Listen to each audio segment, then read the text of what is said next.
and with higher impacts possible along the Massachusetts coast, Governor Maura Healey has declared a state of emergency and is asking FEMA for a pre-disaster emergency declaration. She's also activating 50 members of the National Guard to help with storm response just in case they're needed. New Bedford is closing its beaches and ocean-facing walks tonight as a precaution. 12 News reporter Matt Paddock went to Cape Cod and back today to see how southeastern Massachusetts is getting ready. Matt.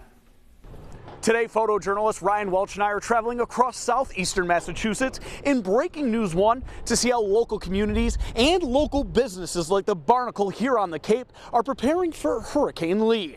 Let's come along as we travel across the state. Stop 1 on the tour, the Cape. We want to take care of the Barnacle and make sure that not any crazy damage is happening to it with these storms coming through. Businesses bunkering down. We're gonna, close up our windows. We're bringing everything from outside inside. Tree crews out of North Carolina already in place as tourists are feeling the effects of potential remnants of Hurricane Lee. The ferries got all canceled. I'm lucky because we were going to take the 9:30. Good thing they canceled the 11, so we were getting stuck over there till Sunday. As the Cape prepares to be the hardest hit and impacted area in New England by Hurricane Lee, something Chad Holt and Kendall Perry are no strangers to. Nothing new. We have at least one every year. We thought we were getting away from it and going right to it. That's what I told her. I said we never have hurricanes directly really impact New England. Now to stop 2 on our tour, we're here at the Mattapoisett Harbor, where boaters are doubling up their line and taking their ships out of the water. We're just going to add some extra lines. Yeah, that's all. A couple extra lines. One breaks, you always have one as a backup. Rumor has it it's not supposed to be so bad, but there are a few that wanted to come out because of it. Normally we do it with 2 guys, but because of the wind, we want extra people down here just in case. For our final leg of the tour, we're here in the whaling city, where the wind's force is being felt and waves are crashing to the shore. We're going to have crews here live starting at 6 o'clock tomorrow morning. But reporting from New Bedford, Matt Paddock, 12 News.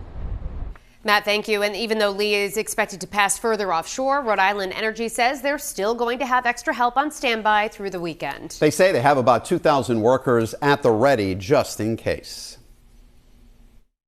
We'll be staged and staffed for the duration of the event, so we will not release any of our resourced crews until the event has passed us. One thing that is certain, there will be dangerous surf at the ocean facing beaches this weekend. 12 News reporter Adriana Rosas Rivera continues our team coverage from Narragansett. Now, as you can see behind me, definitely some rough surf here at the Narragansett Town Beach, and emergency officials aren't the only ones on high alert. We spoke to the owner of the Coast Guard house, who says they're not taking any chances ahead of the storm. An empty patio at the Coast Guard house in Narragansett, a signal of what's to come. We've cleared our patio and terrace of its furniture and fire pits and things like that, and we're going to see what happens tonight's high tide. No outdoor seating at this iconic Rhode Island restaurant today as they brace for the impacts of Hurricane Lee, which will remain offshore but produce strong wave action and winds in this area. We have sail shades outside, and we added straps to each one of them to strap them down. We're right there on, the edge of the water, so we're always paying attention.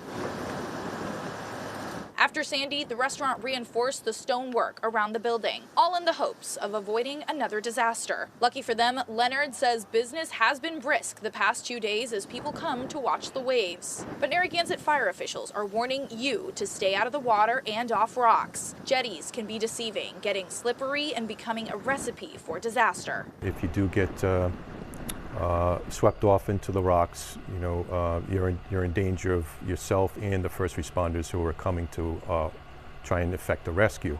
Now, as a reminder, the beaches are closed. That means there won't be any lifeguards on duty. We earlier today saw the Narragansett Fire Department doing some practice rescues on their jet skis in case of any emergencies. They also tell us they'll be monitoring for any power outages as the storm progresses.